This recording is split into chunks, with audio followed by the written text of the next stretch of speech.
Bonjour à tous, je suis très heureux de vous retrouver. School TV Le Mag, vous le savez, une demi-heure sur la scolarité, sur l'éducation de vos enfants, à chaque fois une thématique forte. Et c'est parti pour le sommaire de cette nouvelle émission. Parlons, il est temps, oui, il est grand temps, quand un réalisateur connu et reconnu monte sur scène, eh bien il a beaucoup à dire. Le Mag reçoit aujourd'hui Philippe Araktingi, l'artiste du conte Son Histoire dans un instant, ou plutôt ses histoires. Il nous fait voyager dans un Liban en proie, vous le savez, à la guerre, l'adolescence sous les bombes, à la recherche de sa voix, mais aussi la quête de sa langue, ici, entre français et arabe, l'importance de l'oralité, avec en filigrane cette quête d'identité, thème récurrent, vous le savez, d'une partie de notre jeunesse. C'est parti.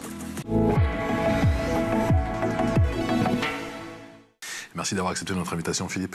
Bonjour. Bonjour. Bienvenue. Donc j'ai dit Philippe Araktingi, j'ai bien dit? C'est tout à fait. C'est Araktingi, on met l'accent? Araktingi, si vous voulez. Araktingi, si vous y arrivez. Mais Araktingi, c'est très bien. C'est très bien. Auteur du seul en scène, Parlons il est temps, au Théâtre Essaillon, je ne l'ai pas précisé, c'est les lundis et les mardis. À 21h. 21h. Au Théâtre de l'Essaillon, exactement. Ça dure 1h20 minutes et c'est, dépêchez-vous, jusqu'au 29 avril. Réalisateur également, on va le préciser, d'une quarantaine de documentaires, vous êtes franco-libanais. Et le dernier documentaire en date, c'est Liban, les secrets du Byblos. C'était notamment diffusé sur Arte. C'est plus facile de jouer en arabe ou en français? Non, je suis parfaitement bilingue. Donc en fait, les deux langues me vont très bien. C'est vrai que de passer de l'une à l'autre, c'est une forme de schizophrénie agréable. Oui, hein. Et j'aime bien, en fait, ces deux lobes du cerveau différents que l'on fait travailler. Ça se trouve, c'est une belle gymnastique, quoi. Philippe, on ne se connaît pas beaucoup, mais on va se parler franchement. Qu'est-ce qui vous est passé par la tête?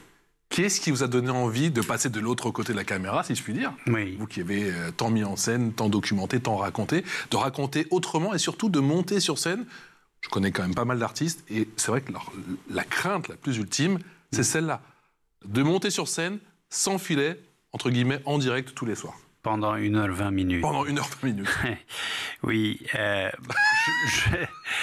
Je n'ai pas vraiment la réponse. Il y a plusieurs réponses, en fait. Je n'ai pas vraiment la réponse. J'ai fait, enfin, vous aviez mentionné mes documentaires, j'ai fait aussi des longs métrages, j'en ai fait 4.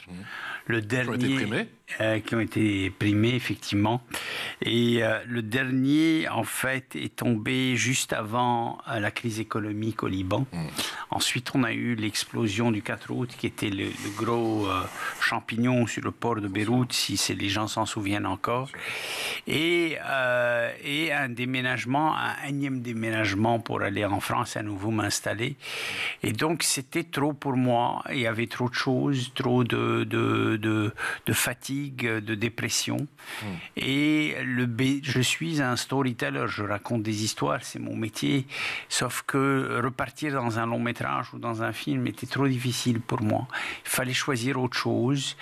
Et peut-être que parce qu'on est en dépression, que l'expression me permettait éventuellement de sortir de tout ça. Et c'est encouragé par ma metteur en scène, Lina Abiad, que je salue, et qui est venue me dire « Mais tu as des tas de choses à dire, tu as vécu. » Effectivement, nous, Libanais, avons beaucoup vécu. Ça, c'est certain que j'ai vécu plusieurs vies. Et qu'il fallait partager tout ça. Partager l'intime pour que ça soit universel. Comme j'avais très peur, parce qu'effectivement, ça fait très peur, je me suis accompagné de beaucoup de films, mais il y a une vingtaine de films qui passent au fur et à mesure pendant que je parle. Il y a une soixantaine de plays, c'est-à-dire de audio, de musique, d'effets sonores. Donc je suis seul, mais je ne suis pas tout à fait seul. Parfois, je me loge derrière certains petits montages. Ça me repose, ça me permet de repartir en scène et de raconter. Le problème, c'est que j'ai fait ça pour sortir de ma dépression, mais ça a bien marché, quoi. Voilà. Ça a très bien marché. Ça a marché en arabe, maintenant ça marche très bien en français, et ça donne ça. Je pense que j'étais perdu entre la langue de ma mère qui me parlait en français, francophonie oblige, Ashrafi aussi, et le Sada, la langue arabe de Sada, qui était ma nounou, qui était là quand j'étais tout petit, quand j'avais, je sais pas, 3 ou 4 ans, ou 5 ans peut-être, je ne sais pas. Et dans ce monde un tout petit peu bizarre, j'inventais mes propres mots. Je disais doumeng, par exemple, pour dire crayon. Parce que peut-être j'écrivais des deux mains, doumeng, peut-être. Je parlais phonétiquement, je disais drdré pour dire eau. Peut-être parce que l'eau, quand on l'ouvre, ça fait je disais dadou pour dire je t'aime. J'ai tenté de savoir si ces mots existent dans une autre langue, peut-être que dans une vie antérieure. Moi-même, je les disais, ben non, je les inventais moi-même. Ne te fâche pas, Habibi, ne te fâche pas. شو هالحكي هيدا?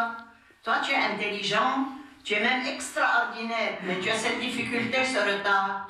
Tu n'es pas comme les autres, mais tu es mieux que les autres. Je suis mieux que les autres. On dit chez nous, l'erd bayoun ummo. Merci, merci. C'est-à-dire, aux yeux de la guenon, maman, son fils est une gazelle. Voilà, c'est moi. Philippe Arctangi, vous en rigolez aujourd'hui. Entre le français et l'arabe, vous étiez comme perdu entre J'ai deux mondes longtemps été parallèles. perdu, oui, dans ces deux univers, en fait. Ma mère me parlait en français, l'univers dans lequel je vivais, et mon père me parlait en arabe, mais mon père était moins présent à la maison. Par contre, ma nounou me parlait en arabe, et parfois la nounou s'en allait. C'est vrai qu'en plus, j'étais dyslexique, ambidextre, que je ne réussissais pas à l'école. Enfin, j'avais tous les défauts du monde, quoi. Quand la guerre s'est invitée dans votre enfance, Quand la guerre s'est-elle invitée dans votre invité, Vous aviez quel âge c'est la première fois que j'entends ça. Elle est venue de force, en fait. Elle ne s'est pas invitée, elle s'est imposée. J'avais 10 ans. J'avais 10 ans quand j'ai entendu les premières balles venir. J'étais chez un ami. On a envoyé ma sœur pour me récupérer et c'était la première fois que je comprenais ce qui se passait, quoi. Je comprenais pas d'ailleurs ce qui se passait. On a appris ça. C'est une période que je raconte gentiment dans l'histoire, dans ma pièce. Mais c'est pas une pièce qui est juste dure, c'est une pièce dure et légère en même temps parce que j'ai du recul avec certains épisodes de ma vie, puisque j'ai fait beaucoup de films, donc je les ai dépassés. J'ai fait peut-être aussi beaucoup de thérapie, donc j'ai beaucoup dépassé certaines périodes. Maintenant, on dépasse pas tout, de un, parce que ce qu'on vit est très dur, et de deux, parce qu'on ne cesse de vivre, quand on cumule tellement d'histoires qu'on n'a pas eu le temps de digérer une pour en vivre encore une deuxième et une troisième. Je vous pose la question parce qu'effectivement, la guerre est inhérente à la situation effectivement du Liban et que vous parlez tout au long de votre spectacle de vos vies, de vos parcours, de vos carrières et de cette séquette au pluriel de la langue. Et j'ai quand même le sentiment que parfois, quand on est si jeune et qu'on est confronté à la guerre, je dis invité, mais confronté à la guerre, et qu'elle entre dans votre vie de force, le corps réagit et parfois on ne trouve pas les mots. Vous êtes resté souvent aphone face à ces situations. C'est intéressant ce que vous dites, parce qu'effectivement, avant la guerre, j'avais déjà un problème de diction. J'étais, je vous ai dit, dyslexique, mais aussi, je crois que j'étais perdu dans les langues, et je n'ai parlé qu'à l'âge de 5 ans. Je n'ai commencé à parler de l'âge de 5 ans. Je m'amuse à dire qu'on m'a fait redoubler la 11e, c'est-à-dire le CP. J'étais tout petit, et en disant pourquoi je redouble une classe alors que je commence à peine. La première classe, je commence à peine. Comment on fait? Je me fous un peu de la gueule de l'école, qui est ce système un peu rigide. Mais c'est vrai que avec cette perte dans l'identité des multilangues, j'ai eu aussi la guerre qui m'a demandé quelque part, puisque je vous disais, je suis un conteur, un storyteller, à raconter. Et raconter, mais dans quelle langue? Mais quand on dit langue, c'est-à-dire avec quel type d'expression? Est-ce que c'est par l'écrit? En étant dyslexique, c'est pas évident. Est-ce que c'est par l'image? Je l'ai fait, puisque j'ai commencé par le documentaire, et j'ai commencé la photo de guerre, et ensuite le documentaire. Est-ce que c'est par la vidéo? Et en fait, j'ai cessé d'utiliser différents médiums, dont théâtre cette fois-ci, pour toujours raconter, conter, parler, essayer de m'exprimer. Exprimer, c'est toujours sortir de sa dépression. Sur ce effectivement, voilà. Expression. Cela dit, la pièce raconte les différentes manières dont j'ai tenté de m'exprimer. J'ai essayé la musique. Maintenant, je raconte dans la pièce, je ne vais pas tout raconter, sinon les gens ne viendront pas. Mais je dis qu'entre autres, la guerre a fait brûler, entre autres, ce n'est pas tout, il faut voir la pièce, a brûlé, il y a eu un obus qui a brûlé l'orgue. Et donc, j'ai pu continuer. J'ai tenté la photo. Je raconte un épisode de photo que j'ai vécu qui était tellement dur que j'ai arrêté la photo. Et donc, je raconte mes histoires de cinéma et comment nous, cinéastes du Sud, pour être polis, avons de la difficulté à trouver notre voie, notamment en Occident, qui voit du Liban uniquement un pays en guerre, alors que mon premier film était un film musical gai et heureux, quoi. C'est-à-dire que vous arrivez à faire voyager tous les spectateurs en racontant ce qui se passe de l'intérieur? Tout à fait, le bon voyage est tout à fait juste. Je me souviens une fois en sortant après les applaudissements, etc., le bonheur que c'est, je me cache un tout petit peu au début des loges pour entendre un peu ce que disent les gens. Et certains m'ont dit quel beau voyage, quoi. Quel beau voyage. C'est vrai que je les amène, en plus comme c'est accompagné de beaucoup de vidéos, je les amène depuis ce petit enfant qui avait 5 ans jusqu'à aujourd'hui. Comment on gère la peur? Comment on gère la peur? Ouais, et surtout, comment vous arrivez justement, avec du recul, à retranscrire ces vies, ces récits, avec cette note de légèreté, si je puis dire, presque cet humour parfois? Alors pour moi, c'est différent chez chacun, hein. Il y a des études qui ont été faites, il y a ceux qui freeze, comme on dit, c'est-à-dire qui sont bloqués, qui ne font plus rien, et ceux qui fight. Moi, je suis fight, c'est-à-dire qui me bat. Ma bataille à moi, c'est de prendre ma caméra et d'aller tout de suite confronter là où ça fait mal. Le problème, c'est que je l'ai fait plusieurs fois, dans Sous les bombes notamment, un film qui avait eu 23 prix, qui a été à Venise au moment de la guerre en 2006. Je l'ai eu, on a témoigné de ce qui s'est passé, sauf que la deuxième guerre, en octobre dernier, elle s'est passée et j'étais incapable de prendre la caméra parce que je l'avais déjà fait, ça n'avait servi à rien, la guerre est revenue. Donc il y a un moment donné où se battre pour se battre et s'exprimer pour s'exprimer a une sorte il y a une forme de... Ça arrive à un dead end, à un endroit où on n'arrive plus à continuer parce qu'on trouve qu'il y a une absurdité. Ma manière à moi de sortir de ma peur, c'est d'être dans l'expression, toujours, d'essayer de tenter des manières à moi.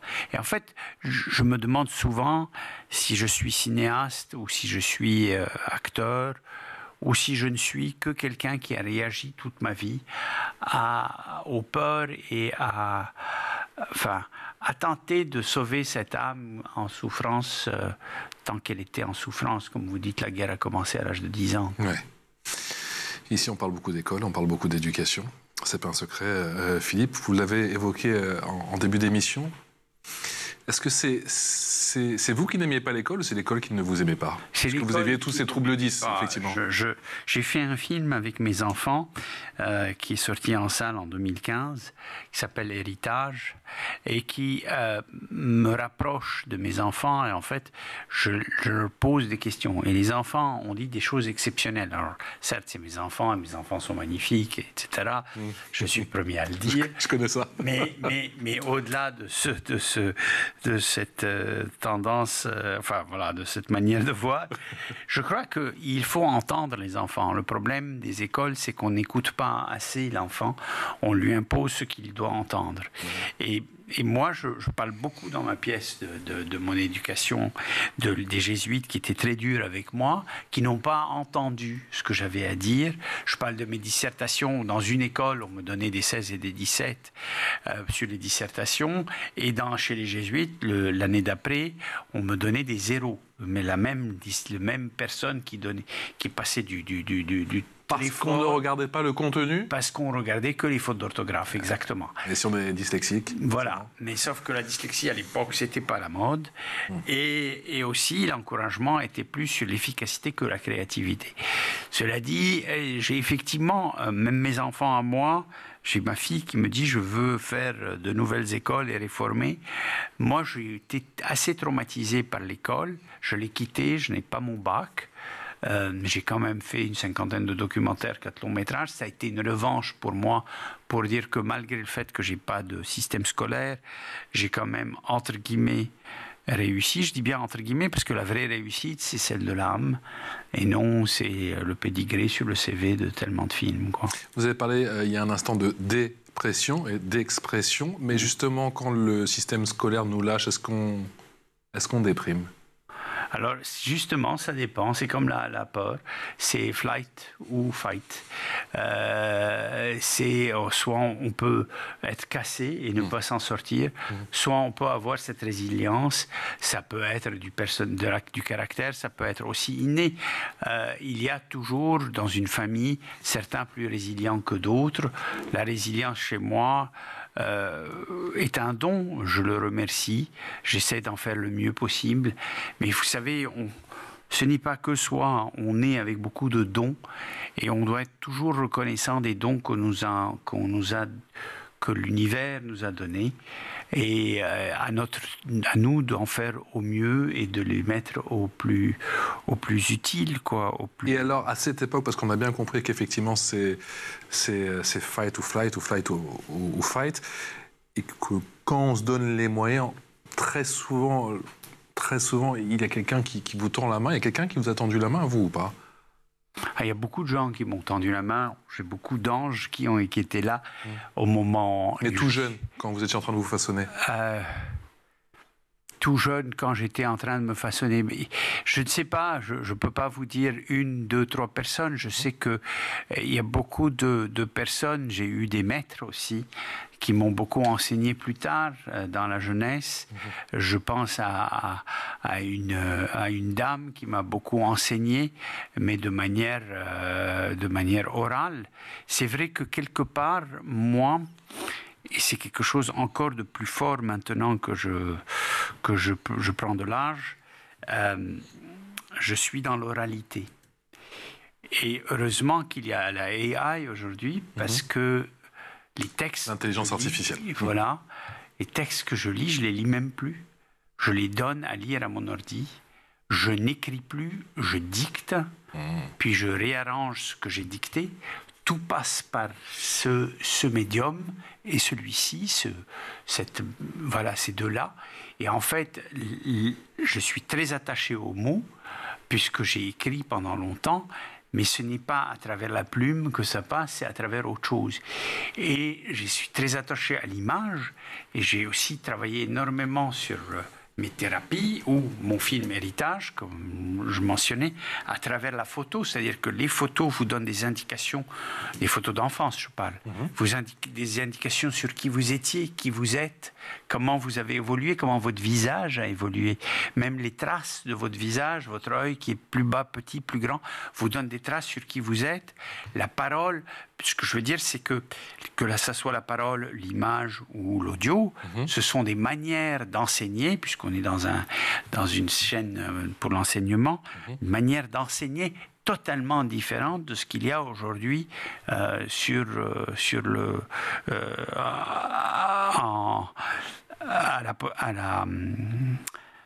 la disponibilité, excusez-moi, des élèves, hein, même si on a des iPads et des choses comme ça. Je parle d'autre chose, je parle de l'oralité, juste l'oralité. Vous faites un lien justement entre l'oralité et la quête d'identité? Disons que...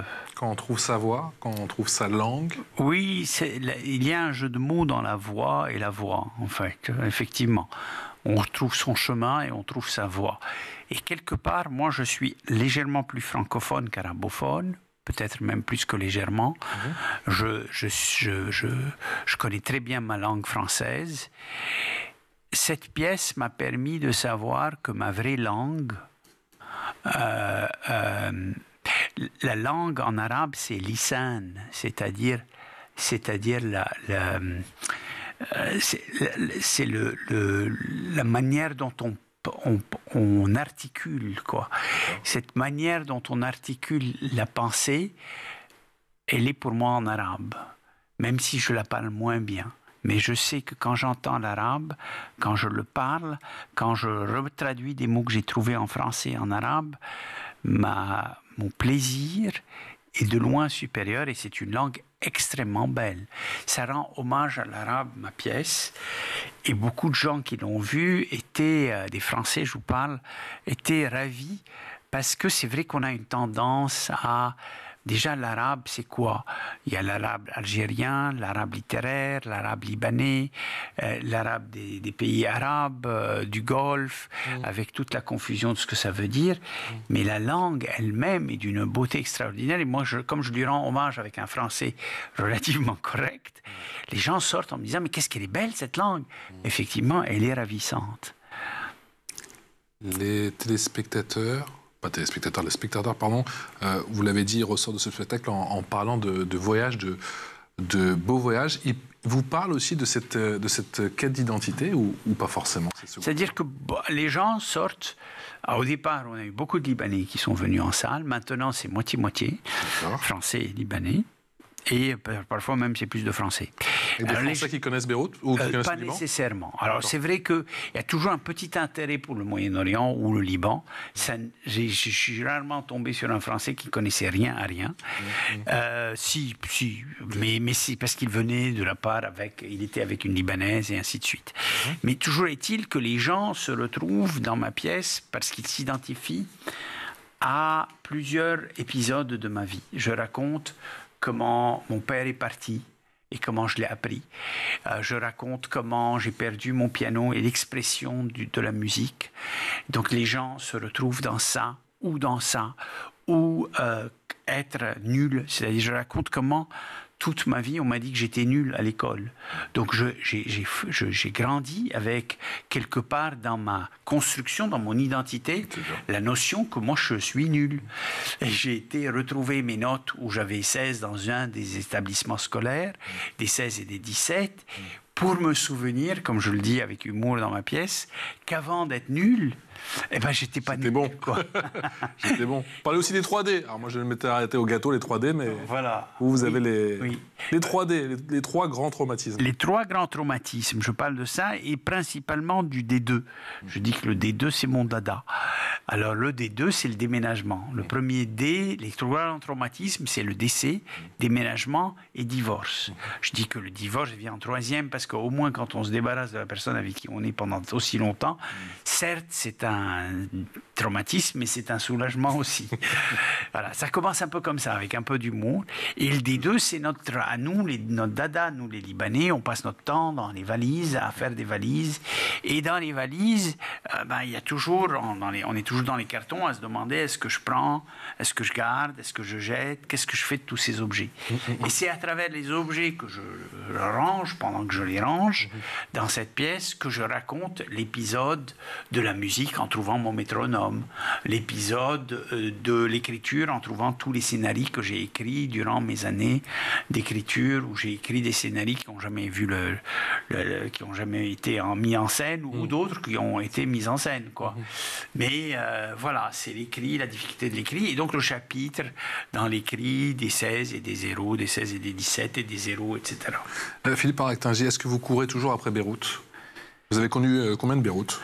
J'ai connu moi-même au moins 5, si ce n'est 6. Il y a, et je montre des images de ça dans la pièce, le Beyrouth d'avant la guerre, qui n'existe plus, le Beyrouth pendant la guerre, qui n'existe plus, le Beyrouth juste après la guerre que j'ai filmé, parce que je paniquais que les Beyrouth s'en aillent, et donc que j'ai filmé, que je montre, le Beyrouth d'après la guerre, mais d'après la guerre, c'est quelle guerre? Parce qu'ensuite il y a eu l'explosion du 4 août, donc ça c'est encore un 5e. Et puis il y a eu la guerre d'octobre-novembre. Certes, elle n'était pas dans tous les Beyrouth, parce qu'il y a plusieurs quartiers dans Beyrouth, mais quand même, il y a plusieurs Beyrouth, et Beyrouth ne cesse de changer, effectivement. Et c'est dur de la capturer. C'est-à-dire vous parlez d'identité, on est construit sur une ville en mouvement, sous un volcan qui ne cesse de détruire. Et donc, cette instabilité permanente fait partie de notre culture, et chose que je développe, justement, dans la pièce. Merci beaucoup, Philippe. Il ne reste plus qu'à... J'ai fini, je croyais qu'on avait 28 minutes. Mais on a fait 28 minutes. Ah bon? Ben, on parle vite alors. Mais c'est toujours comme ça, vous savez, quand c'est passionnant. Le temps passe vite, mais je crois que ça doit arriver tous les lundis et tous les mardis à 21h. Vous dites pas que... Parce que ça dure 1h20 et vous dites pas, zut, j'ai l'impression que j'ai parlé que 10 minutes. Ben, les gens me disent effectivement, on n'a pas vu le temps passer. Le temps passé. On a voyagé. Philippe Aractingy, auteur de ce seul en scène. Parlons.